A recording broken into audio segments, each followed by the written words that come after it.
Sommer. Sommerblomst. Jeg troede jeg kendte dig, men jeg så dig aldrig rigtigt. I april så jeg dig, en sommerblomst. Du stod der bare som noget jeg kendte, som om du altid havde været en del af mit blik, men uden jeg nogensinde helt forstod det. Der var latter i luften, men jeg hørte den svagt, for mit hoved var et andet sted hen. Jeg sagde noget hurtigt, lidt for let, lidt for dumt, og fortrød det sekundet efter jeg sendte. Jeg gik derfra med en følelse i kroppen, som ikke rigtig ville slippe mig igen. Som om noget var startet, end jeg vidste hvordan, og jeg allerede savnede dig lidt. Det var ikke planlagt, det var ikke noget jeg søgte, men pludselig stod du der og gjorde alting ægte. Jeg ser dig nu, som jeg aldrig så før. Troede jeg vidste, men du er så meget større end de ord jeg sagde, da jeg stod der første gang. Med et hjerte, der slog lidt for hårdt og for langsomt på en gang. Jeg var knyttet lidt væk, ikke helt i kontrol, men du blev hængende, selvom jeg næsten gav slip. Og nu står jeg her og forstår, hvad det var. Du var aldrig bare en, du var noget jeg fik.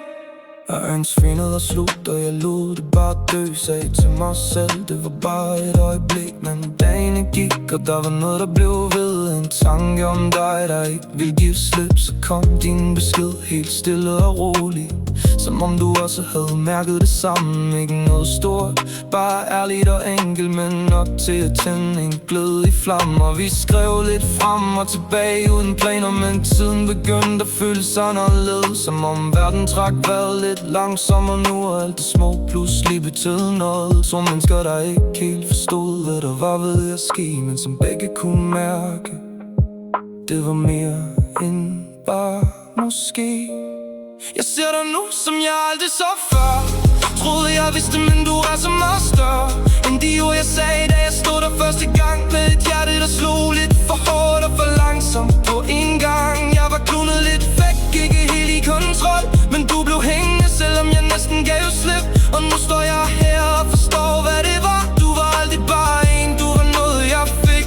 Måske er det sådan, det starter, ikke med fyrværkeri, men i det stille.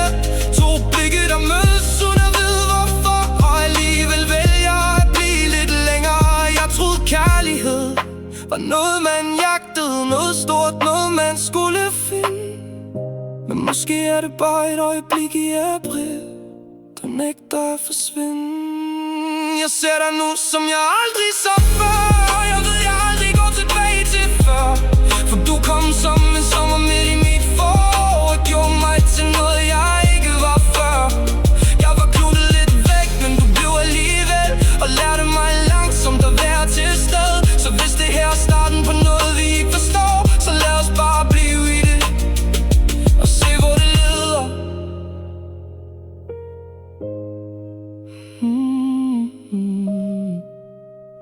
Se hvor det leder.